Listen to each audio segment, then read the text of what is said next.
Salut, c'est François pour Automatin. On se retrouve, vous l'avez compris, pour essayer une Mustang. Alors, les puristes diront que ce n'est plus une Mustang. Pour moi, c'en est une parce qu'elle a le look et que les gens, quand on les croise, ils font des pouces levés, ils trouvent que la voiture est très sympa. Donc c'est vraiment un truc qui est sympa, le look.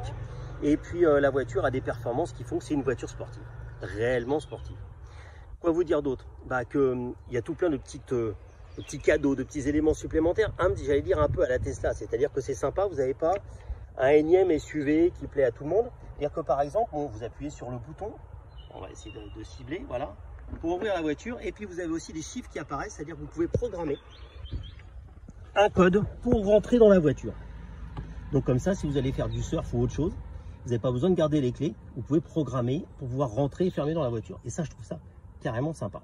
Sinon, la voiture, elle est dans ce qui se fait très bien, un très grand écran devant, un très grand toit ouvrant, pas toit ouvrant, toit panoramique à l'intérieur. Les performances sont là, 350 chevaux pour la version de milieu de gamme, 269 en entrée, donc déjà 69 de plus qu'une ID.4 qui est une de ses concurrentes.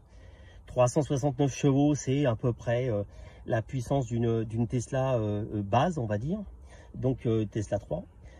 Il va arriver une version performante GT qui montera à 459 chevaux pour se mettre au niveau de la Tesla 3 performance. À l'utilisation, on va dire que c'est à peu près comme toutes les voitures. L'avantage qu'elle a, c'est des chevaux, qu'elle est positionnée en prix à moins de 50 000 € en entrée de gamme, donc c'est plutôt performant, et deux tailles de batterie, un 77 kW et un 100 kW, ce qui nous fait que même avec un 77 kW, on est à peu près avec une utilisation un peu intensive, autoroute, etc., arriver à faire 300 km. Moi, ce que j'ai retenu aussi, parce que pour moi c'est important, j'ai des enfants, j'y pense tout le temps, la place à l'arrière est vraiment conséquente. On met 3 adolescents derrière. Le coffre est peut-être un petit peu juste, mais la plage arrière, elle est souple, ça permet de dégager. C'est assez sombre, donc vous pouvez mettre beaucoup de choses sans qu'on le voit à l'intérieur.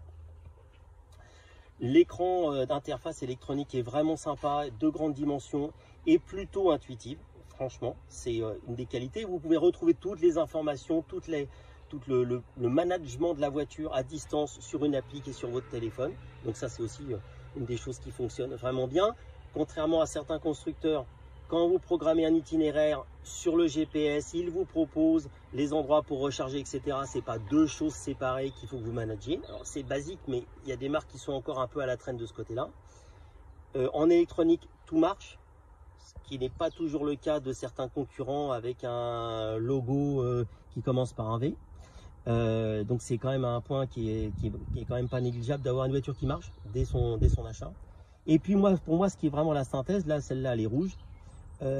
On peut faire enfin un achat coup de cœur avec un véhicule électrique et pas avoir qu'un utilitaire, mais aussi quelque chose où, je donnais l'exemple à Nico, et ça fait du bien quand on se met en situation de mettre 50 000 € parce qu'on n'oublie pas que ça fait quand même beaucoup d'argent, 50, 60 000 €.